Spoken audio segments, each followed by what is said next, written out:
ठाणे महापालिकेतील 62 चतुर्थ श्रेणी कर्मचाऱ्यांना पदोन्नती। ठाणे महानगरपालिकेच्या आस्थापनेवरील चतुर्थ श्रेणी गट ड या संवर्गातील कर्मचाऱ्यांना शैक्षणिक अर्हतेनुसार पदोन्नती देण्यात यावी। उपमुख्यमंत्री एकनाथ शिंदे यांनी प्रशासनास सूचना दिल्या होत्या। तसेच महापौर शर्मिला पिंपळोलकर यांनी देखील प्रशासनासोबत वारंवार पाठपुरावा केला होता। या पार्श्वभूमीवर आयुक्त सौरभ राव यांनी सकारात्मक भूमिका घेऊन चतुर्थ श्रेणी कर्मचाऱ्यांचे पदोन्नतीचे काम तातडीने करण्याचे निर्देश संबंधित विभागाला दिले होत।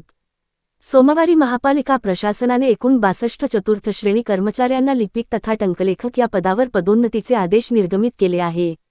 सोमवारी महापौर दालनात महापौर शर्मिला पिंपळोलकर, उपमहापौर कृष्णा पाटील यांच्या हस्ते प्रातिनिधिक स्वरूपात चतुर्थ श्रेणी कर्मचाऱ्यांना आदेश देण्यात आले।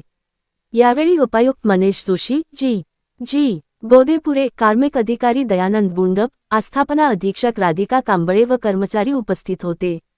चतुर्थ श्रेणी कर्मचाऱ्यांना पदोन्नती मिळावी यासाठी उपमुख्यमंत्री एकनाथ शिंदे, महापौर शर्मिला पिंपळोलकर, उपमहापौर कृष्णा पाटील, सभागृह नेते हनुमंत जगदाळे, विरोधी पक्षनेते शानू पठाण या सर्वांनी केलेल्या सहकार्याबद्दल सर्व कर्मचाऱ्यांनी त्यांचे आभार व्यक्त केले आहे।